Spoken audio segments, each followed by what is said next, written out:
Assalamualaikum warahmatullahi wabarakatuh. Alhamdulillah wassalatu wassalamu ala Rasulillah wa ala alihi wa ashabihi wa mawala amma ba'd. Di video kali ini ana akan membahas mengenai dialog antara Abu Sufyan dengan orang-orang Quraisy tatkala Abu Sufyan selesai dari urusannya terhadap kaum muslimin dan setelah Abu Sufyan masuk Islam tentunya. Maka teman-teman semua, apabila antum semua belum menyimak video part satunya, maka Anda sudah tinggalkan link di deskripsi di bawah. Simak dulu video yang pertama agar kisah dari penaklukan Mekah ini akan nyambung dan akan bisa difahami oleh antum semua. So, stay tune. Semoga antum semua mendapatkan insight-nya, begitu juga Ana. Maka tatkala Abu Sufyan ditanya oleh Quraisy, ia menjawab, "Demi Allah, wahai Quraisy, di belakangku ada pasukan yang sangat besar dan kalian tidak akan mampu untuk mengalahkannya. Maka menyerahlah wahai Quraisy." Lalu setelah Abu Sufyan mengumumkan hal tersebut kepada penduduk Mekah, maka Hindun binti Utbah ibn Rabi'ah, yang mana Hindun ini adalah istri dari Abu Sufyan, mendengar apa yang disampaikan oleh Abu Sufyan, maka ia pun langsung marah dan berkata, "Jangan percaya Abu Sufyan, jangan menyerah. Wahai Quraisy, jangan menyerah." Maka Abu Sufyan berkata, "Menyerahlah." Maka Hindun pun berkata, "Bunuh saja si gemuk yang tidak berguna ini." Maka Abu Sufyan pun menjawab, "Jangan pernah pedulikan wanita ini, karena aku melihat sendiri kekuatan kaum muslimin. Dan demi Allah, Muhammad telah datang bersama suku Sulaim, Khuza'ah, dan suku-suku yang lain, dan bersamanya ada para sahabat yang selama ini selalu setia padanya. Dan tidak akan pernah kalian mampu mengalahkan mereka karena keterampilan perang mereka dan jumlah pasukan mereka, yang mana jumlah mereka itu adalah 10.000 personil." Quraisy berkata, "Apa urusan kita dengan suku-suku Arab itu?" Maka Abu Sufyan berkata, "Mereka telah masuk Islam." Quraisy pun akhirnya meminta saran pada Abu Sufyan dan ia berkata, "Wahai Quraisy, siapapun yang memasuki rumahnya Abu Sufyan, maka ia akan aman." Maka sebagian Quraisy pun berkata, "Semoga Allah menghinakanmu wahai Abu Sufyan. Apakah cukup Quraisy masuk ke dalam rumahmu? Aman cuma cukup di rumahmu?" Maka Abu Sufyan berkata, "Lalu Muhammad juga berkata, siapapun yang memasuki Masjidil Haram, maka dia akan aman." Maka Quraisy menjawab, "Masjid Haram pun belum cukup, tidak bisa menampung seluruh penduduk Mekah."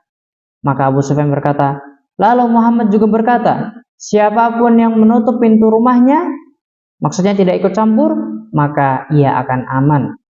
Maka Quraisy berkata, "Adapun itu, maka ini cukup luas." Maka seluruh penduduk Mekah sibuk untuk melindungi diri mereka dengan memasuki rumah-rumah mereka serta menutup pintu-pintu rumah mereka. Dan gara-gara itu Mekah siap-siap untuk menyerahkan diri karena perkataan dari Abu Sufyan barusan. Pada saat itu pintu gerbang Mekah dibuka dan ini menunjukkan bahwasannya Mekah telah menyerahkan diri. Maka Sa'ad bin Ubadah memasuki pintu gerbang Mekah, dan Sa'ad bin Ubadah ini teman-teman sekalian adalah salah satu dari pimpinan Ansor. Maka ia memasuki pintu gerbang Mekah dan berteriak dengan suara keras dan berkata, "Hari ini adalah hari pembantaian, hari ini adalah hari penghinaan, dan hari ini Allah hinakan Quraisy." Lalu Nabi SAW berkata, "Wahai Sa'ad, engkau telah berdusta. Hari ini adalah hari pemaafan, dan hari ini adalah hari kemuliaan Quraisy, karena Anda berita dari langit bahwasanya Quraisy akan masuk Islam." Maka mendengar kata-kata dari Sa'ad, Nabi SAW menarik bendera yang dipegang oleh Sa'ad bin Ubadah dan diberikan kepada anak yang bernama Qais ibn Sa'ad bin Ubadah, agar sukunya tidak kecewa, dan ini merupakan hukuman dari ayahnya. Jadi ini merupakan siasat yang begitu cerdas dari Nabi SAW. Maka tatkala ayahnya Sa'ad bin Ubadah melakukan kesalahan, maka Nabi SAW menarik bendera perang tersebut lalu diberikan kepada anaknya. Ini menunjukkan apa? Ini menunjukkan bahwasanya kemuliaan tetap dari sukunya walaupun bukan dari ayahnya.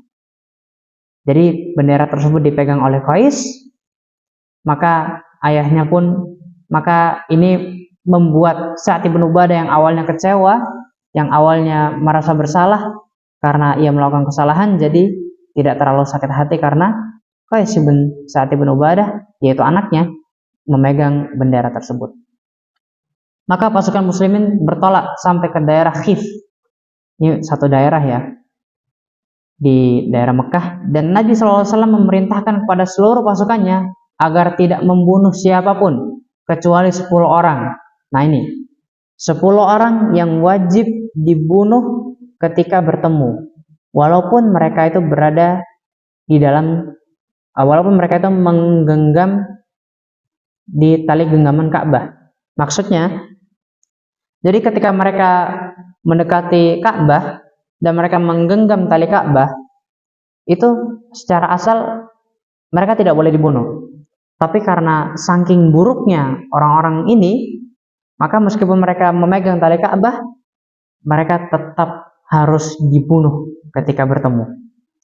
Maka 10 orang yang wajib dibunuh ini antara lain, yang pertama adalah Ikrimah ibn Abi Jahal, anaknya dari Fir'aunnya umat ini, Abu Jahal. Yang kedua adalah Hindun binti Utbah bin Rabi'ah, dan Hindun ini merupakan istri dari Abu Sufyan, dan Hindun ini merupakan anak dari Utbah bin Rabi'ah, salah satu dari pembesar Quraisy. Dan Utbah bin Rabi'ah ini, teman-teman sekalian, terbunuh di perang Badar tatkala duel.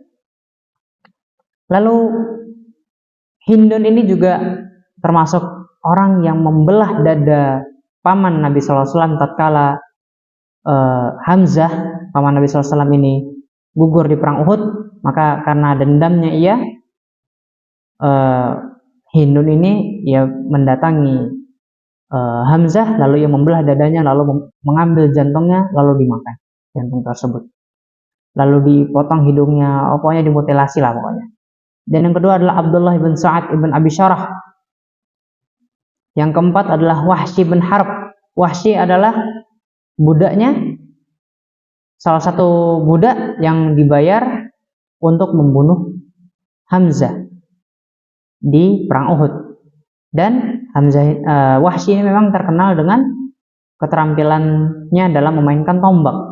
Karena dalam satu asar menyebutkan bahwasanya ketika ada pipa yang panjang, terus dia diikatkan tali, jadi ada pipa, terus diikatin tali di atasnya, dan pipa ini diputar, maka tatkala Wahsy melemparkan tombaknya, maka tombak tersebut tembus ke dalam lubang dari pipa tersebut, dan menunjukkan bahwasanya Wahsy memang pakarnya memainkan tombak.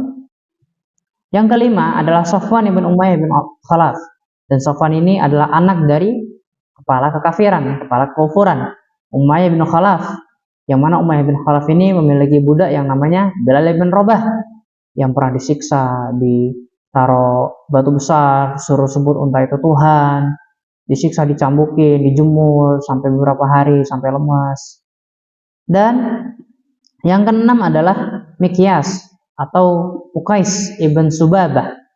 Yang ketujuh adalah Abdullah ibn Khattal, dan ia terbunuh.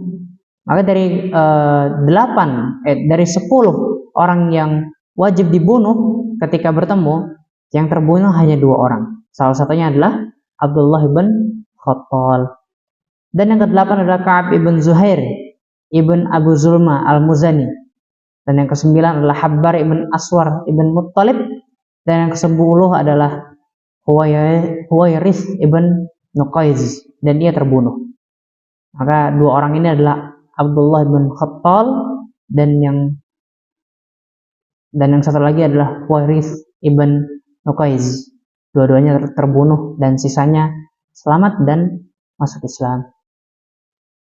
Setelah instruksi tersebut tersebar di kalangan pasukan kaum muslimin, maka para sahabat menyebar untuk mencari ke-10 orang ini. Maka singkat cerita, Abu Quhafah, yang mana teman-teman sekalian Abu Quhafah ini adalah ayahnya dari Abu Bakar. Jadi Abu Bakar ibn Abi Quhafah. Ia sempat tertawan oleh kaum muslimin. Lalu tatkala Abu Bakar tahu bahwasanya ayahnya tertawan, maka Abu Bakar pun menggendong Abu Quhafah ke hadapan Nabi SAW. Lalu Abu Quhafah masuk Islam lewat perantara Abu Bakar. Dan ini merupakan satu fadilah yang dimiliki oleh Abu Bakar, yaitu Abu Bakar adalah satu-satunya orang yang menjadi sahabat Nabi beserta 4 generasinya. Dari ayahnya Abu Quhafah, Abu Bakar sendiri, anaknya, dan cucunya. Dan keempat ini menjadi sahabat Nabi SAW, termasuk anak dan cucunya. Walaupun cucunya yang awal-awal ya, sisanya setelah yang awal-awal itu menjadi tabi'in karena tidak bertemu dengan Nabi SAW. Lalu Nabi SAW menundukkan kepalanya di depan Ka'bah sampai para sahabat menyaksikan dagu Nabi SAW menyentuh lehernya sebagai bentuk tawadhu dan merendah kepada Allah Taala sambil membaca surah Al-Fath dari awal sampai selesai. Dan Al-Fath ini teman-teman sekalian adalah satu surah yang mengabadikan kisah yang begitu heroik, yang mana ini merupakan satu momen keemasan kaum muslimin, yaitu Fathul Makkah. Dan ketika kaum muslimin sudah menguasai Mekah dan mereka semua bertakbir, pasukan semuanya menguasai Mekah secara keseluruhan, maka Abu Sufyan waktu itu duduk di depan Ka'bah dan merasa percaya bahwasanya hal ini tidak terjadi. Ini seperti mimpi. Makkah ditaklukkan oleh muslimin yang mana itu adalah musuh abadinya selama ini. Sempat terbesit di dalam pikirannya bahwasanya Abu Sufyan ingin mengumpulkan orang-orang Quraisy diam-diam di malam hari dan menyerang balik kaum muslimin. Padahal ini Abu Sufyan posisinya udah masuk Islam ya, tapi karena masih ragu dan masih bercokol di dalam hatinya tuh musuh abadi, makanya terfikir seperti itu. Maka tidak lama dari itu tiba-tiba ada yang memegang pundaknya dari belakang. Lalu ia kaget dan menoleh ke arah belakang. Lalu ternyata yang memegang pundaknya tersebut adalah Nabi SAW. Lalu Nabi berkata, SAW, Allah akan menghinakanmu hai Abu Sufyan kalau engkau lakukan niatmu. Maka Abu Sufyan pun kaget. Hanya niat doang, cuman niat doang, tapi tahu-tahu ditepuk pundaknya oleh Nabi SAW, dan Nabi SAW berkata seperti itu, Allah akan menghinakanmu Abu Sufyan kalau engkau lakukan niatmu. Maka perlahan rasa ragu atau rasa keraguan yang ada dalam Abu Sufyan luntur sedikit demi sedikit. Lalu Nabi SAW meninggalkannya dan berkecamuklah di dalam pikirannya bahwasanya Nabi ini SAW adalah benar-benar Rasulullah. Setelah itu ia duduk bersama 2 teman dekatnya yang bernama Utsad ibn Usaid dan Harith ibn Hisham, yang mana mereka berdua ini termasuk pemuka Quraisy, dan mereka berdua kebetulan memiliki ayah yang sama-sama mati terbunuh dalam kondisi kafir. Jadi ayahnya Utsad yang namanya Usaid dan ayahnya Harith yang bernama Hisham itu terbunuh dalam kondisi ayah mereka ini kafir. Maka ketika sahabat tersebut berkumpul, duduk-duduk dan terdiam sambil berpikir, sambil bengong, bingung, dan gak tahu apa yang harus dilakukan. Dan kebetulan waktu itu masuklah waktu zuhur. Maka Nabi SAW memerintahkan kepada Bilal untuk naik ke atas Ka'bah lalu mengumandangkan azan. Dan maka tatkala Bilal berdiri di atas Ka'bah dan mengumandangkan azan, Utsad ibn Usaid berkata, sungguh beruntung Usaid karena ia tidak melihat bagaimana hamba saya ini naik ke atas Ka'bah lalu bertakbir. Karena yang namanya Ka'bah itu belum ada sejarah yang namanya Ka'bah itu dinaiki oleh budak hitam. Dan Utsad ini beranggapan bahwasanya ini merupakan satu hal yang hina. Ini merupakan kehinaan bagi Quraisy. yang mereka dulu biasanya menguasai Mekah, yang mereka biasanya uh, memiliki budak, lalu budak itu mereka pakai buat keperluan mereka.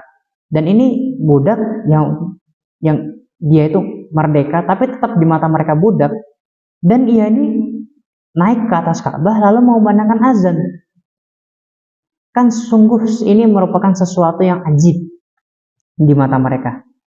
Maka Harits bin Hisham pun berkata dengan makna yang kurang lebih sama. Sungguh beruntung Hisham karena tidak melihat bagaimana hamba saya naik ke atas Ka'bah lalu bertakbir. Lalu Abu Sufyan berkata, sungguh aku tidak mau berkata apa-apa karena demi Allah, kalau aku ucapkan kata-kata maka batu ini, ya Abu Sufyan menunjuk satu batu, akan sampaikan kepada Nabi SAW.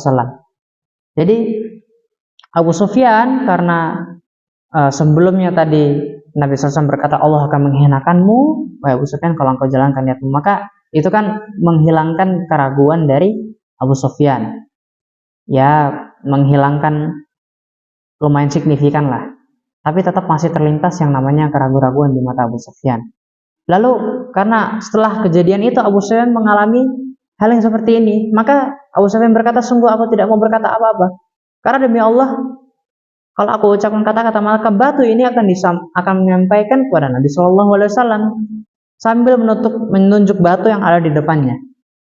Maka baru saja terucap kata-kata itu, Nabi SAW lewat lalu mengatakan, wahai Utsad, sungguh beruntung Usaid karena tidak melihat bagaimana hamba saya ini naik ke atas Ka'bah. Jadi Nabi SAW ulangi kalimat yang disampaikan oleh mereka bertiga ini. Lalu Nabi SAW berkata, wahai Harits, sungguh beruntung Hisham karena tidak melihat bagaimana hamba saya naik ke atas Ka'bah. Wahai Abu Sufyan, sungguh aku tidak mau berkata apa-apa karena kalau aku ucapkan maka batu ini akan menyampaikan kepadaku. Dan setelah dua kejadian itu hilang keraguan dari Abu Sufyan dan bertambah yakin bahwasanya beliau adalah benar-benar Rasulullah SAW. Dan sejak saat itu dalam satu tulisan sejarah Anda pernah baca bahwasanya sejak saat itu Abu Sufyan tidak pernah lagi melakukan kesalahan sampai akhir hayatnya. Maka Nabi SAW memerintahkan kepada seluruh kaum muslimin dan orang-orang kafir di Makkah tersebut untuk menyingkir di sekitar Ka'bah, dan mereka semua menyingkir sambil menyaksikan Nabi SAW.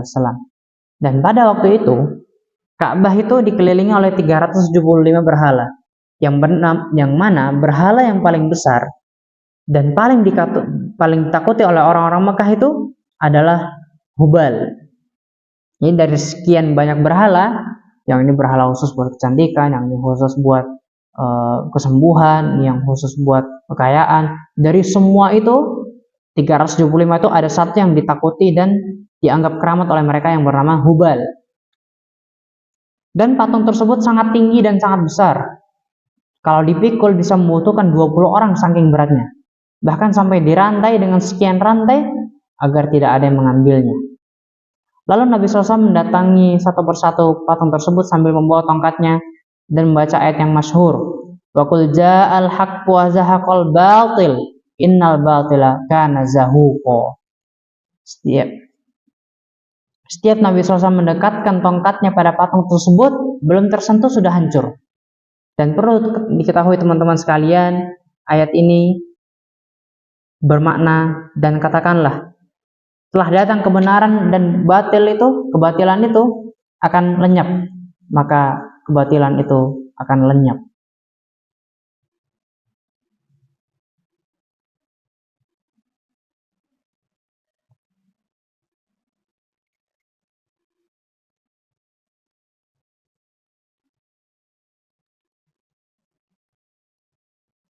Lalu Nabi SAW mendatangi satu persatu patung tersebut sambil membawa tongkatnya, lalu membaca ayat yang masyhur. Wa qul ja'al haqqu wa zahaqal batil innal batila kana zahuqa. Setiap Nabi SAW mendekatkan tongkatnya pada patung tersebut, belum tersentuh sudah hancur lebur berbentuk tanah. Dan ini merupakan satu mukjizat dari Nabi SAW. Jadi tongkat ini belum sampai ke kepala dari patung ini sudah hancur, dan hancurnya bukan berbentuk batu, bukan berbentuk kerikil, tapi berbentuk tanah. Dan ini merupakan satu hal yang ajib, dan orang-orang Mekah yang mereka kafir menyaksikan pemandangan seperti ini, bahwasanya Tuhan-Tuhan mereka itu tidak bisa berbuat apa-apa. Lalu setelah semuanya hancur, maka Nabi SAW sengaja menyisakan Hubal. Lalu beliau mendekati Hubal dan beliau sengaja memegang tongkatnya dan mencolok matanya Hubal untuk membuktikan kepada Quraisy sambil mengatakan, wa qul ja'al haqq wa zahaqal batil innal batila kana zahuqa. Maka saat itu Hubal berguncang hebat. Dan perlu diketahui teman-teman sekalian, satu orang atau satu bisa dibilang pepatah yang diyakini atau suatu hal yang diyakini erat oleh orang-orang Quraisy adalah kalau ada orang yang yaitu mencolok matanya Hubal, maka ia akan kualat. Salah satunya apa? Buta matanya. Maka orang pun tidak akan ada yang macam-macam sama Hubal. Lalu Nabi SAW membuktikan bahwasanya hal tersebut adalah perkara yang tidak benar. Maka Nabi SAW mencolok, maka saat itu Hubal berguncang hebat. Lalu beliau mengulangi lagi perbuatannya dengan suara yang keras. Wa qul ja'al haqq wa zahaqal batil innal batila kana zahuqa. Lalu Hubal pun roboh dan pecah berkeping-keping. Lalu para sahabat menganjurkan kepingan-kepingan tersebut hingga tak bersisa. Maka Nabi SAW memerintahkan kepada seluruh orang-orang Quraisy untuk berkumpul di sekitar Bukit Safa. Dan orang-orang Quraisy sejak melihat Hubal itu, mereka meyakini bahwasanya patung-patung yang ada di sekitar Ka'bah itu tidak bisa memberikan manfaat sama sekali. Lalu Nabi SAW berkhutbah di depan mereka yang isinya sangat tegas, yaitu memberantas semua keputusan-keputusan jahiliyah, baik dari kemaksiatan seperti riba, zina, mengundi nasib, judi, dukun, dan lain sebagainya. Dan menutup khutbah tersebut dan mengatakan, mulai hari ini seluruh perkara jahiliyah di bawah telapak kakiku, kecuali pengurusan Ka'bah dan jamaah haji. Lalu Nabi SAW mengatakan, wahai Quraisy, kira-kira menurut kalian, apa yang akan aku lakukan pada kalian? Maka Quraisy serentak menjawab, engkau adalah saudara dan kerabat kami yang mulia dan dermawan. Maka Nabi SAW mengucap kalimat yang masyhur sekali, pergilah kalian, karena kalian telah aku bebaskan. Dan ini merupakan satu hal yang ini bisa kita ambil faedah bahwasanya betapa luasnya hati dari Nabi Shallallahu Alaihi Wasallam.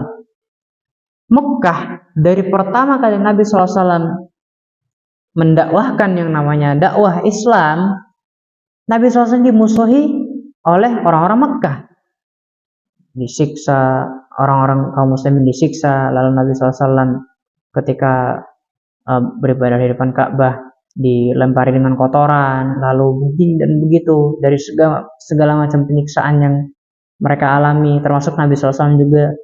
Lalu Nabi SAW hijrah ke Madinah. Pas di Madinah mereka ini nggak tinggal diam, mereka menyerang di kesempatan perang Badar, perang Uhud, Hamrat Asad, lalu dari beberapa peperangan termasuk Sariyah, perang Ahzab, perang Khandaq. Lalu sampailah titik di mana kaum muslimin menguasai Mekah, dan pastinya merupakan satu hal yang wajar tatkala ketika satu kaum menguasai satu daerah dan daerah tersebut dibantai, maka ya emang itu merupakan satu konsekuensi. Tapi karena luasnya hati Nabi SAW, Nabi memaafkan kesalahan mereka, Nabi membebaskan mereka. Tidak ada satupun yang jadi tawanan, bahkan tidak ada satupun yang dibunuh, kecuali hanya 10 orang tadi. Itu pun 8-nya ini masuk Islam, dan yang berhasil terbunuh hanya 2 orang. Maka Nabi SAW menginap di Mekah selama 19 hari, dan seluruh Mekah berada di dalam kekuasaan Nabi SAW. Barakallahu fikum. Untuk faedah yang bisa diambil dari kisah ini, insya Allah akan Ana sampaikan di Reels Ana. Cek Instagram ana di akun ana @petrolheadboys supaya antum semua bisa tahu apa faedah yang ana sampaikan, karena mungkin video ini terlalu panjang ya. Barakallahu fikum, subhanakallahumma bihamdika, asyhadu an la ilaha illa anta astaghfiruka wa atubu ilaik. Assalamualaikum warahmatullahi wabarakatuh.